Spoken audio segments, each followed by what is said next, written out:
Baik pemirsa, kembali lagi dalam Hukum di Mata Bowo. Seperti biasa, kita sudah bersama dengan Profesor Dr. Haji Sunarno Edi Wibowo selaku pakar hukum yang sudah tidak asing lagi di mata kita semua. Siapa lagi kalau bukan Prof Bowo? Langsung saja kita sapa, apa kabar Prof Bowo? Alhamdulillah baik-baik. Prof, ini kan sekarang momennya Tahun Baru dan Natal. Mungkin ada ucapan sedikit nih Prof kepada pemirsa setia Surabaya TV. Saya dalam Tahun Baru Natal ini semoga lebih maju, lebih sehat, lebih bijak, dan jangan sampai hal-hal terpengaruh oleh yang berhubungan dengan persoalan-persoalan yang punya kepentingan.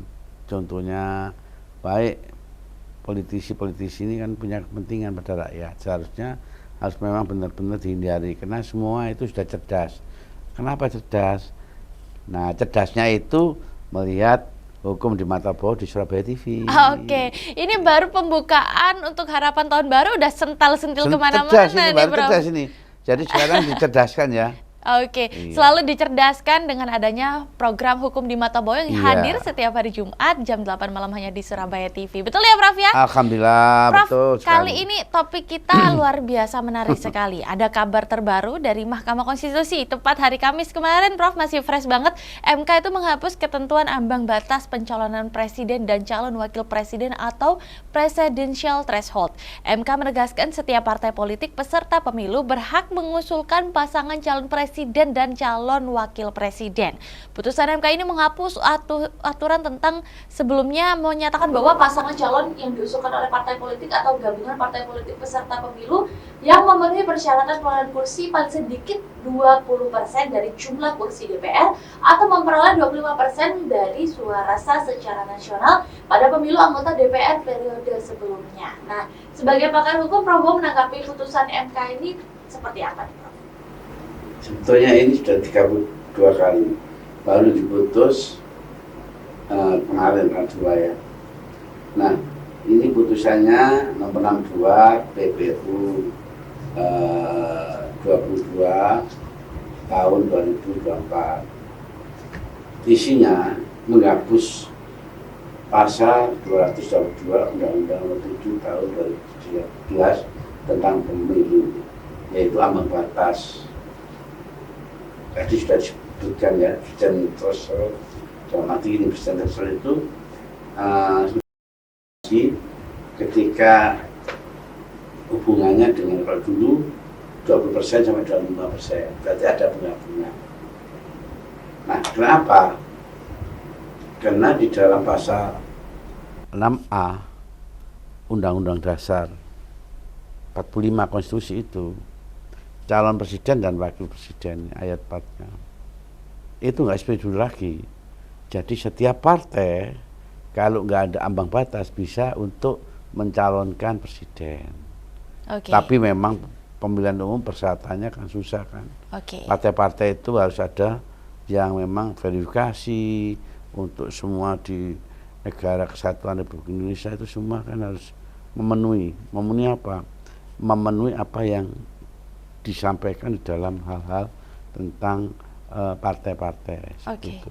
Baik, sebelum kita bicara lebih lanjut tentang apa sih fungsi atau mungkin hasil yang bisa didapatkan dari penghapusan presidential threshold, mungkin kita Prof Bowo mau jelaskan dulu kepada masyarakat apa mungkin urgensinya penghapusan presidential threshold untuk saat ini? Karena melihat pengalaman pemilu yang berhubungan tahun 2024 kalau nggak salah. Jadi evaluasi dari pemilu yang lalu-lalu. Evaluasinya apa? Bisa contohnya kalau ada koalisi ya setiap partai besar tidak mengajukan tentang calon. Ini kan berbahaya. Bisa mengaruhi bagaimana. Memang hal ini calon itu harus memang kredibel, punya kualitas, punya intelektual yang tinggi, capable, semua itu harus ada di situ. Figur-figur ini yang dicari. Mungkin salah satunya dari pengalaman Pilkada 2024 ada yang satu calon diusung langsung oleh beberapa partai, jadi menghasilkan koalisi gendut seperti itu ya mungkin yang dihindarkan. Itu yang jangan sampai menjadi koalisi gendut. Nah, contohnya, ya contoh sekali, ada kota kosong. Ini kan koalisi-koalisi nggak benar. Oke, menghindarkan kota kosong juga ya. Kota kosong itu sebetulnya. Sehingga menghadirkan banyak pilihan kepada masyarakat. Bagus itu pilihan masyarakat. Jadi masyarakat itu biar diberikan lah secara adil, secara kepastian hukum, baik ke pemerintah, ya toleransinya harus disampaikan juga. Kemudian di mata keadilan sama, di mata hukum sama, di mata pemilihan pasal 27, 28 disampaikan, sehingga pasal 222 itu tidak mengikat lagi. Jadi bagaimana nantinya tergantung nanti, ya minimal 1,5 tahun sudah harus memang dipersiapkan. Ketika persoalan pasal 22 ini, undang-undang pemilu ini sudah dikebiri, sudah dicabut, tidak diperlukan lagi. Jadi apa? Jadi membangun suatu bangsa ini jangan sampai didominasi, ya toh. Tapi ya pemilihan figur-figur itu harus memang benar-benar. Soalnya kalau menjadi presiden dan wakil presiden ini harus memang benar-benar punya sesuatu yang berhubungan dengan adanya segala sesuatu, tentunya biaya yang memang mahal, ya toh, fasilitas, ya formalitasnya juga ya harus dipenuhi, itu penting sekali. Oke, nah kita bicara tentang presidensial threshold yang dihapus ini. Akhirnya kan ambang batasnya tidak ada, sehingga persyaratannya lebih mudah bagi partai politik untuk mengajukan calonnya sendiri. Seperti itu kan, Prof? Nah, tapi di satu sisi Prof Bowo juga tadi mengatakan bahwa kita juga harus banyak berhemat karena memang anggaran untuk pilkada itu juga tidak murah. Seperti yang sudah pernah dikatakan oleh Presiden Prabowo Subianto, juga memang pilkada ini memakan banyak sekali anggaran. Nah, kalau Prof Bowo melihatnya seperti apa nih? Ini kan seperti bertolak belakang, karena dengan syaratnya lebih mudah, akhirnya calonnya lebih banyak, sehingga memungkinkan untuk terjadinya pemilu 2 putaran. Sehingga akhirnya nanti juga ujung-ujungnya bengkak juga biayanya. Gimana nih, Prof? Ya, itu kan harus disisihkan untuk menyongsong pemilu 2029. Jadi nanti pemilu 2029 itu memang benar-benar pemilu yang menurut pandangan saya ya demokrasi ya tidak ngebiri partai-partai yang tidak punya di parlemen atau non parlemen. Itu harus memang benar-benar harus memang diberikan kekuasaannya, diberikan kedaulatannya, diberikan posisi tentang perlindungan hukumnya, baik di pemerintah maupun dia berpolitik sama saya sama, tidak ada perbedaan, tidak ada diskriminasi seperti itu. Oke, tapi tujuannya seperti itu. Tapi dengan adanya putusan ini artinya kan tidak menghemat budget ya, Prof ya? Ya, oleh karena itu sekarang ya contohnya seperti itu. Kalau mendirikan partai politik jangan hanyalah satu produk, yaitu seperti perusahaan, jangan seperti itu. Bagaimana caranya politik itu memang benar-benar ya memang orang-orangnya harus memang benar-benar militan. Orang-orang kalau terjun di politik memang harus memang siap dan bisa menghasilkan kader berkualitas seperti itu ya, Prof kualitas ya? Jangan sampai nantinya karena presiden ini harus memang benar-benar orang yang kualitas, yang punya intelektual yang tinggi, kapabel, juga integritas, semua itu dari situ sudah terpilih, figur-figur ini dipilih. Jadi nggak sembarangan itu, nggak setiap orang banyak, tapi ini kan sudah semakin lama semakin maju dan masyarakat juga semakin cerdas. Dan lagi jangan seperti yang lalu-lalu dikarenakan kena hanya BLT, bansos dan sebagainya itu, sehingga orang-orang nggak memang benar-benar harus benar-benar memang kalau itu punya realitas yang tinggi, punya pemikiran yang tinggi. Jangan sampai nantinya apa yang diinginkan itu tidak sesuai, hanya gludak-gluduk Tapi sekarang cerdas ya, baik gadget itu kan penting. Gadget itu kan semua tahu, bagaimana orang-orang ini tahu. Sekarang nggak seperti dulu. Sekarang apapun bentuknya, sekarang digital itu kan sangat maju. Orang tahu semua bagaimana perkembangan tentang yang berhubungan sesuatu yang internasional, nasional, tahu semua. Jadi informasi-informasi itu jangan sampai hal ini tidak tahu. Kenapa? Karena banyak sekali ya.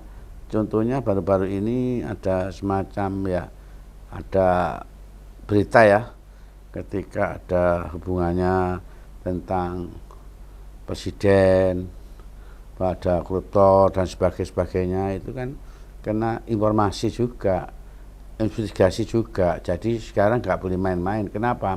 Karena yang menilai itu bukan diri sendiri, bukan kena hanyalah sekelompok, tapi orang lain bisa menilai. Oke.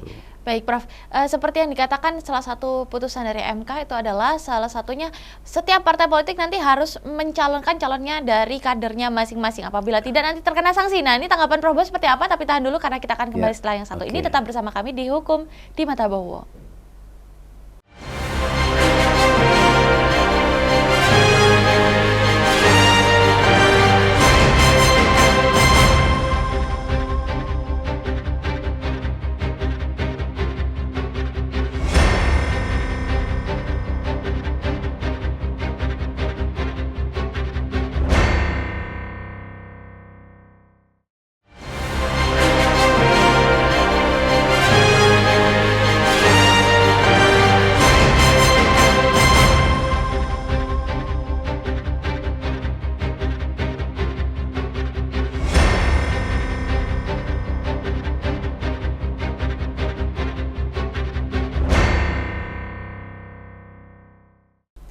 Baik pemirsa, kembali lagi dalam Hukum di Mata Bowo. Prof, pertanyaan yang kemarin yang tadi baru saja terputus nih Prof, karena setiap calon ini nanti harus setiap partai harus mengajukan calon dari kadernya sendiri, apabila tidak nanti bisa terkena sanksi.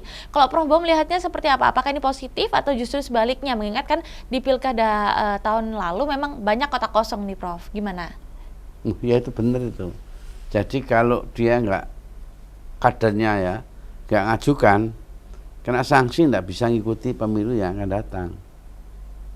Itu baik ya Prof, karena menyuguhkan banyak pilihan kepada masyarakat ya Prof? Ya harus nyalinya berani, harus punya satu keberanian, harus percaya diri, jangan sampai ketakutan dan sebagainya. Ini sebetulnya untuk partai-partai yang kecil itu sudah terangkat sebetulnya. Nah inilah. Oke, ini adalah angin segar bagi partai-partai kecil sehingga mereka punya harapan bisa mencalonkan, tidak hanya ikut bantu-bantu mengusung partai-partai besar lainnya, seperti itu Prof? Saya itu sangat sangat salut ya, ini mahasiswa, soal mahasiswa nggak punya kepentingan, yang ajukan mahasiswa. Orang-orang tokoh-tokoh yang ajukan nggak pernah putusannya nggak main-main, mengadili bahwa permohonan dikabulkan seluruhnya loh ya, nggak sebagian, itu berarti kan bagus. Semua nggak, orang tokoh, politikus dan sebagainya, nggak ada yang 32 kali, baru sekarang ini baru diputus. Berarti ini ada kado tahun 2025 sebetulnya. Oke, kado yang baik ya, angin segar untuk tahun 2025 ya Prof ya. Jadi untuk ini sebagai salah satu hal yang baik. Oke. Jadi ya nggak ada persoalan. Jadi ini kalau bicara yang sederhana, nggak ada yang miskin, nggak ada yang kaya, semua sama di mata hukum, semua sama di mata kedaulatan, sama. Jadi rakyat itu punya kedaulatan, sebetulnya itu tentunya. Jadi sesuai dengan apa yang disampaikan dalam konstitusi itu pasal 1 ya, ayat 1, bahwa negara kita adalah negara ya kesatuan Indonesia. Pasal ayat 2-nya, kedaulatan ada di tangan rakyat, untuk rakyat, sebagai rakyat. Tadi seperti itu. Sebetulnya hakikatnya demikian, dan negara kita adalah memang negara hukum. Ternyata hukum mengalahkan politik kan sekarang. Kan hukum mengalahkan politik. Politik ngomong begini, ternyata kalah dengan hukum. Ini kan hukum, keputusan. Kalau sudah keputusan MK, tidak bisa lagi.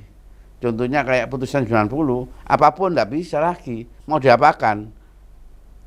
Oke. Ya kan? Betul. Karena putusannya punya kekuatan hukum tetap. Baik, Prof, kita kembali lagi mungkin ya bicara tentang yang tadi, karena setiap parpol kan nanti akan bisa mengajukan calonnya masing-masing. Dengan semakin banyaknya pilihan capres dan cawapres, apakah menurut Prof bahwa nantinya rakyat bisa berpotensi jadi tambah bingung nih Prof untuk menentukan pilihan atau seperti apa? Ya itu tergantung nantinya mencerdaskan rakyat sebetulnya. Rakyat biar memilih, jadi memilih seluas-luasnya. Oke, Memilih jadi dengan hati nuraninya. dengan disuguhkan banyak pilihan itu justru mencerdaskan rakyat, Prof? Rakyat kalau nggak disuguhkan yang seluruhnya nantinya menjadi satu kolusi-kolusi, menjadi sekongkel-sekongkel itu terjadi. Dikarenakan apa? Rakyat itu semakin lama harus semakin cerdas, dalam arti demikian. Oke. Jadi apapun bentuknya nantinya perspektif ke depan ada omnibus law lagi nih. Bagaimana rekayasa tentang masalah pemilu ini? Wadah saja dikarenakan memang kita tidak lepas dari pembagian kekuasaan juga. DPR ya, komisi kalau nggak salah komisi 2 nanti akan mencoba lagi, mengutak-ngatik lagi nih bagaimana.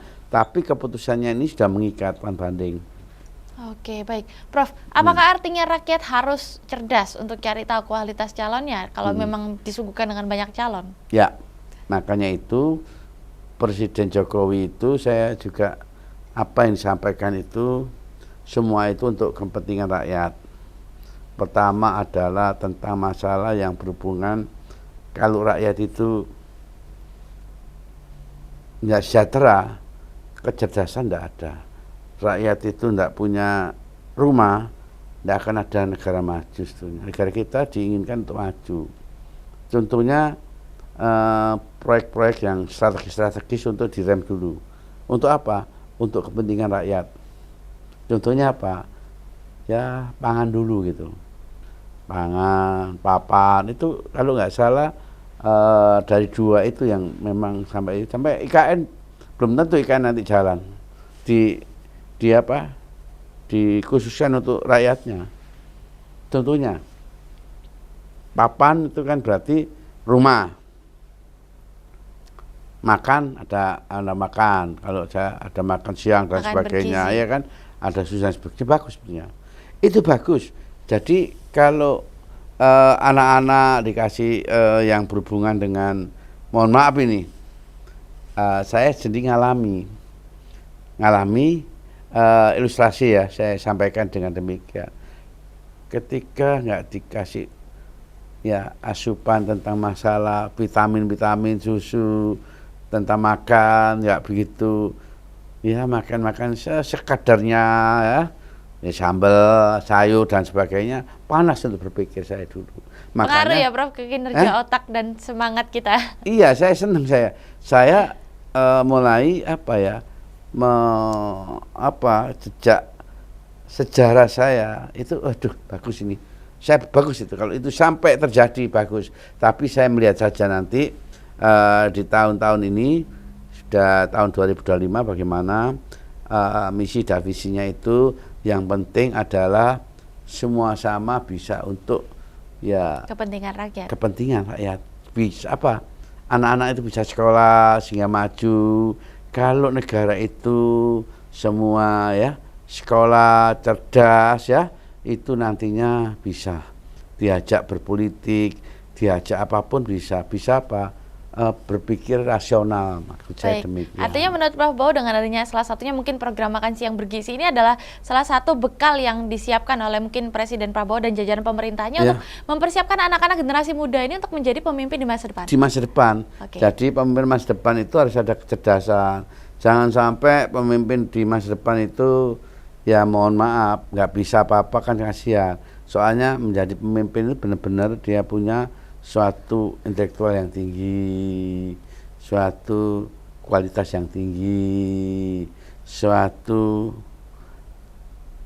kredibel, suatu yang ya memang benar-benar merupakan satu bagian dari kecerdasan juga.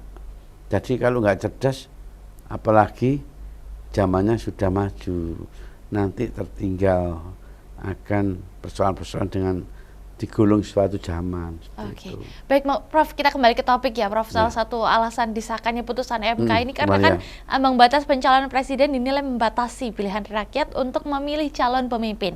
Sebab dengan presidensial threshold ini tidak semua warga negara bisa mencalonkan diri. Selain itu, MK juga berpandangan presidensial threshold berpotensi melahirkan dua pasangan calon presiden dan wakil presiden yang bisa berpotensi membelah masyarakat, menciptakan polarisasi dan mengancam kebinekaan Indonesia.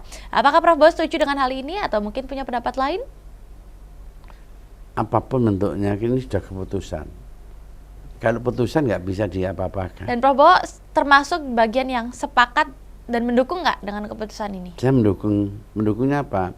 Supaya semua itu sama. Di mata hukum sama. Di mata politik sama. Di mata sosial sama. Di mata pemerintahan sama. Ya sama dong. Jangan ada kalau, mohon maaf nih, hukum kok tebang pilih ya, tajam ke bawah, tumpul di atas. Ini kan sesuatu yang memang menurut pandangan saya, ya ini apa yang disampaikan Presiden ini sama-sama. Jadi bisa jangan sampai seperti itu. Semua samalah, mendapatkan sesuatu yang sama. Karena kedaulatan di tangan rakyat. Jangan sampai rakyat ini dikebiri, dikarenakan A, B, C, D. Kalau saya sih setuju. Terlepas dari apa setuju. Ini, itu, dan sebagainya. Ya, ini demokrasi dan sebagainya, nggak demokrasi sebagainya. Ada pro kontra dan sebagainya, tapi saya sependapat. Kenapa? Karena pengalaman yang lalu itu ada pertimbangan-pertimbangan yang ada di dalam satu putusan. Oke, ini menarik nih. Prof Bowo udah sempat nyentil-nyentil masa lalu, pertimbangan-pertimbangan yang dihasilkan dengan putusan MK saat ini ada kaitannya dengan apa yang sudah terjadi di pilkada lalu seperti itu ya Prof ya. Nah, kita akan tanya sedikit aja seperti apa, tapi tahan dulu Prof karena kita akan lanjut lagi setelah yang satu ini. Tetap bersama kami di Hukum di Mata Bowo.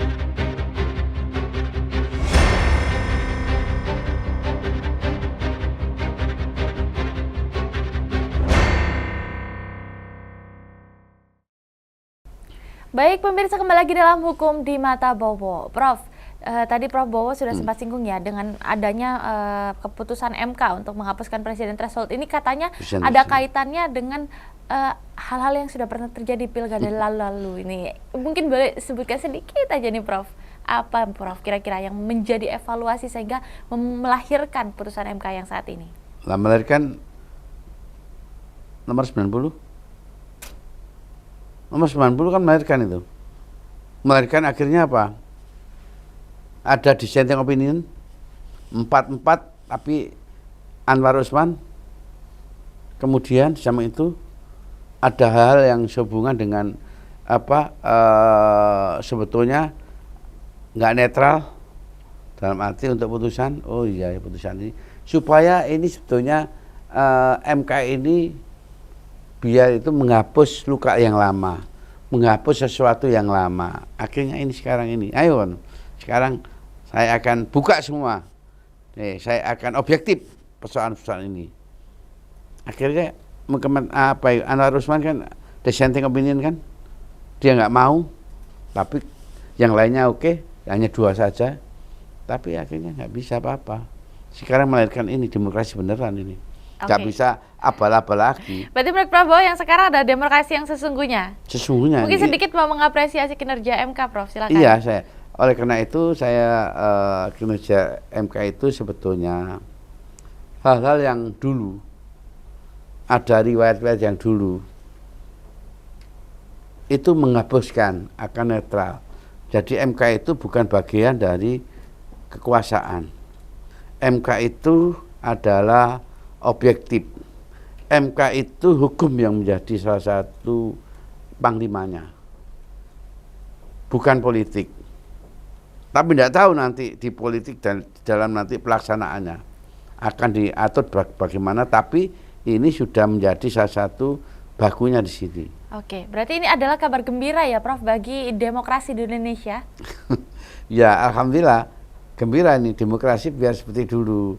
Kalau dulu itu demokrasi kan memang alhamdulillah ya rakyat. Karena rakyat bisa menikmati milih A, milih B, milih C, milih D, milih apa dan sebagainya, nggak dikuasai oleh partai-partai yang besar. Oke, jadi memang rakyat betul-betul disuguhkan oleh pilihan yang beragam. Beragam. Dan tidak dipaksa memilih dengan pilihan yang memang sudah disodorkan dengan partai politik, seperti itu ya Prof? Iya, Ya? jadi partai politik itu harus menyodorkan calonnya. Kalau nggak menyodorkan calonnya,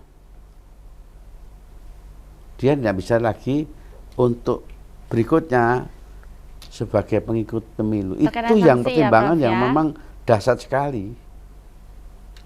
Contohnya bukan begitu seperti itu ya. Sampai-sampai wah ini kumpul ini ya gitu kan. Sekarang enggak. Semua bisa nyalurkan. Enggak ada masalah. Terlepas itu menang kalah dan sebagainya enggak ada masalah. Nanti yang menilai adalah masyarakat sendiri.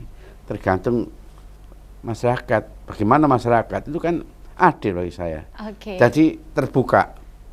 Berarti ini sebetulnya putusan ini adalah menutup yang luka-luka yang dulu. Jadi dianggap MK itu bisa diatur. Segala sesuatu di Indonesia kan bisa diatur, tapi MK nggak bisa diatur. Apapun yang masuk ini mahasiswa loh ya. Ya, contohnya mahasiswa unjuk rasa dikarenakan ini kembali lagi ya ngobrol 12%. Yang berjuang siapa? Mahasiswa kan? Terkait PPN 12% ya Prof? Iya kan mahasiswa itu. Dorong dari mahasiswa sekali. Tapi mahasiswa itu bagus karena generasi bangsa. Maksudnya direspon. Direspon sekali. Oke. Prof, ini kan kita balik lagi ke topik ya Prof terkait putusan MK ini tentu bersifat final dan mengikat ya. Tapi apakah ada kemungkinan untuk berubah lagi jika nantinya ada pihak lain yang tidak setuju dan mengajukan gugatan untuk meninjau ulang putusan ini? Ya, ini kita kembali apa sih? Kalau MK sudah mutus, sudah tidak diganggu gugat lagi. Final ya Prof? Final, ya? tidak ada PK, tidak ada peninjauan kembali, tidak ada. Final ini. Ya kayak putusannya yang dulu 90 Gibran bisa dicalonkan, bisa nggak? Tidak bisa digugat ya Prof ya? Bisa. Begitu juga dengan ini, akhirnya final dan mengikat tidak bisa digugat. Tidak bisa digugat. Ke depan memang ini sudah akan langsung berlaku ya Prof ya? Dengan sendirinya, sejak disampaikan masuk lembaran negara kan. Oke. Jadi sekali lagi kalau menurut Prof bahwa memang dengan putusan MK ini lebih banyak positifnya atau sebaliknya Prof? Positifnya untuk ini adalah pesta dari rakyat, pesta masyarakat, pesta sekali. Nanti bisa-bisa ada putusan bahwa legislatif bisa ada pembatasan, contohnya di PRI. Nanti ada pembatasan dua kali juga. Mesti yakin saya. Oke. Akan kedepannya seperti ini. Jangan sampai DPR itu sampai 5 kali, 3 kali, 9 kali. Waduh, sampai seumur hidup. Enggak, nanti ada pembatasan ini. Oke, ini yakin saya. Ini usul dari Prof Bowo ya. Iya Seharusnya akan ada pembatasan supaya pembatasan, DPR ini jangan sampai menjabat berkali-kali beberapa periode seperti itu ya Prof ya. Maksud saya, mohon maaf ini, supaya regenerasi juga menikmati. Menikmati apa? Menikmati politik juga. Jadi putusan nomor 62 ini memberikan peluang bagi generasi, memberi peluang dari bagaimana cara berpolitik, memberi peluang bagaimana cara demokrasi. Oke, Prof, ini kan kalau kita bicara tentang dihapusnya presidensial threshold, akhirnya kan semua bisa mencalonkan dari partainya masing-masing. Nah, kalau kita berbicara tentang politik, itu selalu saja tidak jauh-jauh dari mahar yang mahal. Nah, kalau dengan adanya keputusan ini, apakah berpengaruh, Prof, mungkin ke depannya karena lebih mudah, akhirnya maharnya jadi lebih murah lah, sehingga tidak hanya orang-orang yang berduit saja yang bisa masuk politik, tapi juga orang-orang yang memang punya kualitas. Ya, itu lagi kualitas intelektual, ya, capable, ya kan? Itu yang dicari nantinya. Integritas akan dicari itu. Figur-figur ini akan dicari. Gak figur hanyalah dia nggak dites bisa ndak dilihat bagaimana caranya kan. Visi-visinya nanti kecerdasannya ya. Itu akan diuji nanti di situ. Semua. Boleh saja asalkan yang memajukan dari partai politik loh ya. Yang ngusulkan loh ya. Kalau nggak ngusulkan nantinya tidak bisa untuk mencalonkan. Itu yang sanksi yang paling berat sebetulnya. Nah, karena memang setiap partai harus mencalonkan masing-masing, artinya kan mulai sekarang setiap partai ini harus melakukan kaderisasi yang tepat, sehingga kan memang supaya memang ketika dicalonkan mereka punya calon sendiri yang memang berkualitas untuk dicalonkan. Kalau menurut Prof Bowo, memang kaderisasi seperti apa yang harus dilakukan dan dipersiapkan saat ini untuk partai politik? Persiapan sekarang ini sudah mengaderisasi, berarti ada kader yang terbaik ini yang harus dipilih. Soalnya apa? Soalnya nanti ada persaingan yang ketat ini. Persaingan ketat itu siapa yang unggul itu nanti akan masyarakat yang lebih tahu. Nah, tapi kalau misalnya suatu partai politik tidak punya sosok, Prof, akhirnya kan memunculkan rugi kan dia? tapi kan dengan adanya syarat harus mencalonkan, mau nggak mau nanti mencalonkan seperti kader boneka. Yang penting nyalonkan supaya tidak kena sanksi. Gimana nih, Prof? Itu tidak ada masalah. Yang penting nantinya semua itu diberikan kesempatan kan. Kesempatan itu nggak ada lagi loh ya. Kalau nggak sampai nggak nyalonkan, otomatis nggak bisa nanti pemilu yang akan datang. Rugi. Partai besar-besar takut sekarang dengan adanya ini ketakutan. Ya contohnya. Takut kenapa, Prof? Loh, kalau nggak nyalonkan dulu dicalonkan ya kayak itu Gibran itu.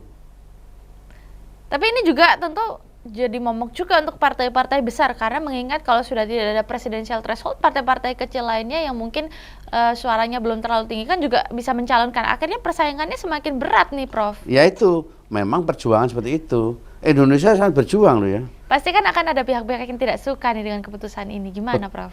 Ya jelas toh, ini aja banyak yang tidak suka ini. Ini gak demokrasi. Kata siapa? Kata memandangnya sebelah. Ini demokrasi nih. Demokrasi itu semua orang boleh berdemokrasi. Bukan hanyalah orang tertentu aja yang dipilih dan sebagainya. Bukan hanya orang kaya saja, tapi sosok yang cerdas, yang punya misi ke depan itu bisa dipilih nantinya. Tergantung masyarakat yang milih, bukan uang nantinya ini.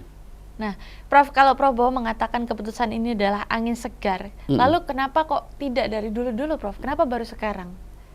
Nah, karena pengalaman yang lalu itu, dia jadi rusaknya dari situ, akhirnya diperbaiki kan. Nggak apa-apa kan? Lebih spesifik mungkin, Prof, pengalaman lalu itu seperti apa sih? Yang nomor 90 di dulu bisa itu ya toh mencalonkan sebagaimana bisa mengubah A menjadi B, B jadi A. Ada hal-hal yang ini sebetulnya ada satu pelanggaran dengan undang-undang kekuasaan kehakiman kan itu dilanggar sehingga ada MK seperti itu kan. Akhirnya ketuanya diturunkan. Itu kan pengalaman yang baik. Sebetulnya MK itu adalah orang-orang yang terpilih, hakim yang sudah terpilih, hakim yang memang punya satu tata negara yang tinggi, hakim yang punya satu integritas yang tinggi, hakim yang punya satu moral yang tinggi, hakim yang punya sesuatu yang berhubungan dengan etika yang tinggi. Sebetulnya itu. Kenapa saya ngomong demikian? Karena saya sudah pernah mengajukan ke MK. Sosok-sosok hakimnya memang benar-benar nggak bisa. Terus kemudian gugatannya nggak harus ya sama sih, tapi kan harus ada pembanding-pembandingnya. Jadi memang harus teliti dan jeli sesuai dengan apa yang harapan dari keadilan. Ini keadilan ya ini. Nanti kalau MK-nya sampai yang dulu-dulu yang sudah dulu seperti itu sampai ada yang ya disogok dan sebagainya, nantinya ini penilaian bukan hanya penilaian di nasional ya, internasional ya. MK itu adalah merupakan bentengnya dari konstitusi, membentengi dari konstitusi. Kalau sudah konstitusi seperti itu, dirombak seperti itu.